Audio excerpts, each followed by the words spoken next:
There's a trend going on in the United States right now that I just can't seem to understand or wrap my head around, and I just don't get it.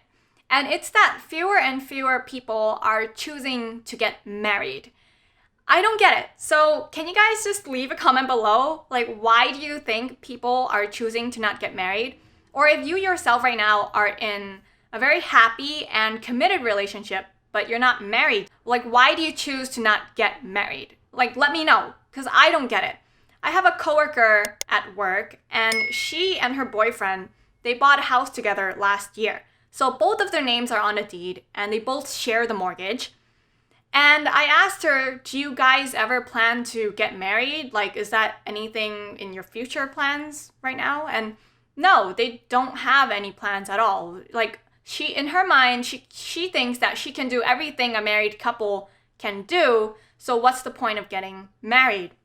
Or like, I have another coworker who just seems to do, in my head, everything in reverse. So in my head, like, financially speaking, I would think you progress financially by getting married first, then you buy the house together, and then you have kids.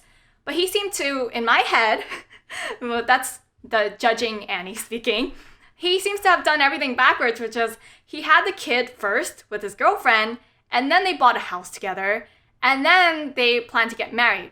And they were supposed to get married last year, but they had to cancel due to the pandemic. And I asked them if they have any, like, new plans to get married anytime in the future, like a new wedding date, and they don't. So there's no plan yet at all. And there doesn't seem to be any rush to get married. So I don't get it, like, why people are not getting married. Actually, like, the majority of my friends are Asian. So a lot of my friends that are Asian, they are married, and they're in very happy marriages too. But it just seems to me that, like, it's part of the American culture to not want to do it. But in my head, like, I always thought of marriage as something that's beneficial, especially financially. So maybe I have, like, a very different perspective of marriage that you guys just don't see. Because, like, you guys tell me all of, like, I see all of this, and I'm just like, it just doesn't make any sense to me. So in my mind, I kind of see marriage more as a business transaction with tons of financial benefits tied to it. Sure, you can get divorced, and that can financially ruin and devastate you. But if you are in a very happy and loving marriage where you guys really do plan to stay married and happily married for a very long time, then there's nothing but financial benefits to reap from it, especially if you have a frugal spouse. So I love to read about money all the time. So even back then, when I was 20 years old, I was reading about marriage and money, and I came across this study. And the study is Marriage and Divorce's Impact on Wealth by Zagorski. So here's what it says in the conclusion. How do marriage and divorce affect wealth? Regression results show that for respondents who married and stay married, per person net worth was 93% higher than for single respondents. Moreover, these married respondents' wealth increased on average by 16% per year, the highest of any marital status group. So people who are married, they have a per person net worth almost double a single person. And I remember reading the book The Millionaire Next Door by Thomas Stanley, and these millionaires who were interviewed and asked, like, what were the qualities they thought were most important to accumulating wealth. A more important factor for accumulating wealth is having a frugal spouse instead of where you went to college. Can you imagine that? Your spouse is a more important indicator of whether you will build wealth or not than where you went to school, your education. And a lot of people place very high importance on their education, but I don't think they place as much thought into how frugal their spouse is. So it was like basically my goal at 20 to find a frugal spouse, and I did do that. I found my husband on Craigslist. He bought my mattress secondhand. So now that we've been married for 4.5 years, and it's been a goal of mine, and I've told him since the very beginning, to become financially independent, and I'm going to make him financially independent with me. It's going to be our goal together. So we've been like just planning and strategizing, and our daily decision making has always been centered around like, will this help us build our wealth? So let's not buy that because that's going to be a waste of money. Let's not do this. Let's do this instead. And so that's been our focus. And now that I'm on the other side and I can see just what the benefits are of being married, I want to tell you guys, it's just like the entire fabric of our society and the institutions that have been set up in our society, like they literally help married couples build wealth so much faster because there are just so many financial benefits. For example, like, okay, you can have a joint bank account with someone you're not, married to, but it's not usually recommended that you have a joint account with just a boyfriend or girlfriend, okay? So, you guys can budget together with a joint bank account. You guys can have a joint mortgage. You guys can buy a house together. Okay, you guys can do that stuff even as just boyfriend, girlfriend, but it's just a totally different level of commitment. And I just really think like I would not merge my finances with someone that I'm not married to, especially like they don't have any legal obligation. And then also if one spouse's credit is poor, then you can help the other spouse build their credit by having their name on your credit card. And so when you make your payments on time every month and pay your credit card bill in full, then their credit will also go up over time. Also, there's tax benefits to being married. Insurance companies, especially for auto insurance and homeowners insurance, they will usually give a discount if you're married.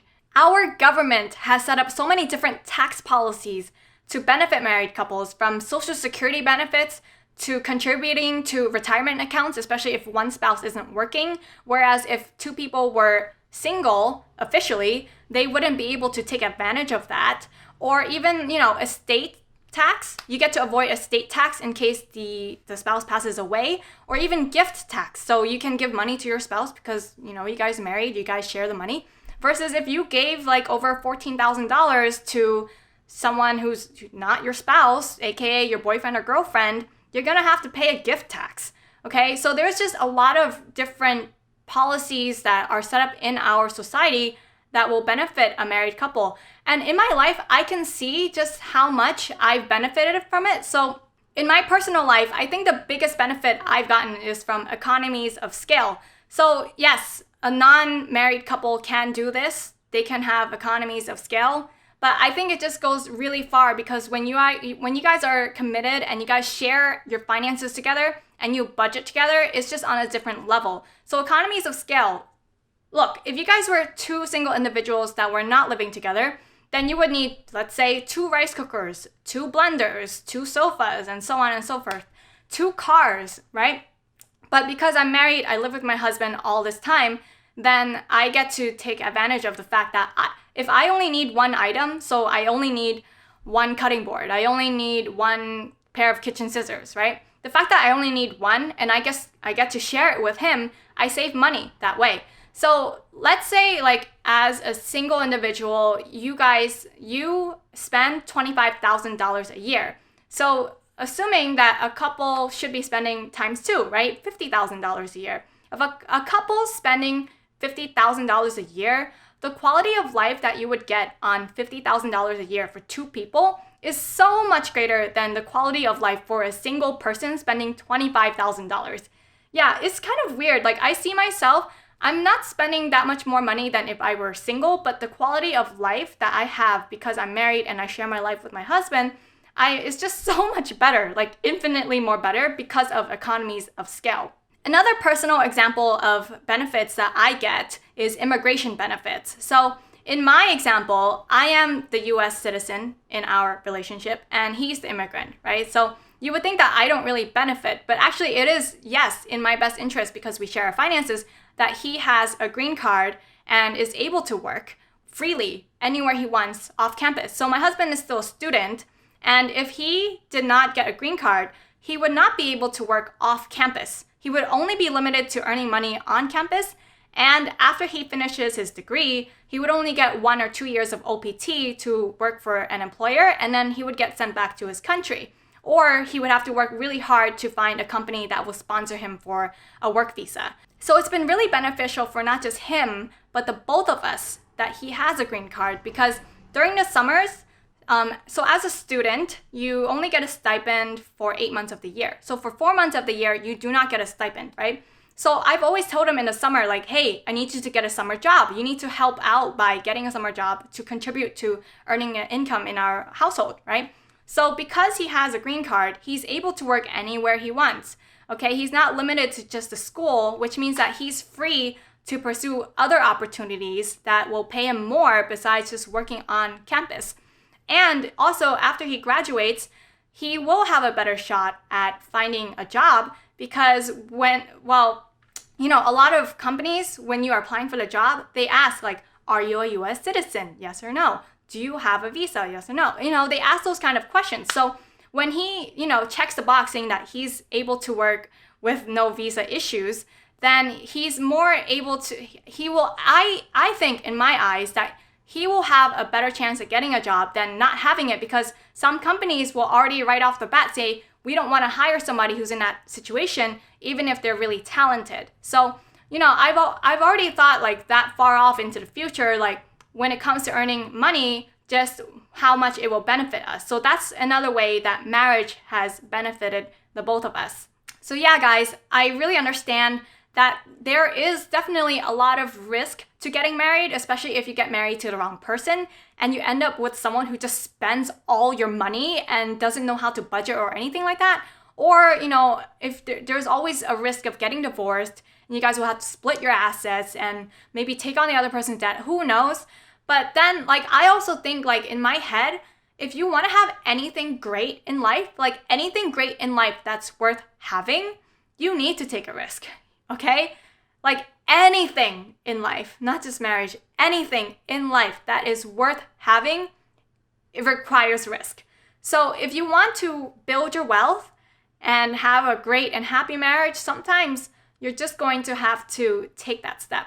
Okay? Because there are just so many financial benefits and I just feel like I don't understand why people don't see things from my perspective. I think in the future, I'm going to talk more about how married couples can manage their finances together. So I haven't actually gotten any outright questions on my channel about couples' finances, but actually in real life, from the people who actually know me in person, I get more financial questions from married couples about how to manage their money than I do from single people about random financial related questions. So I think I'm going to talk more about how to do that as a couple. So if you're interested, please subscribe and hit the bell icon for notifications every time I come out with a new video. I'm still trying to find my niche with making these personal finance and money management videos.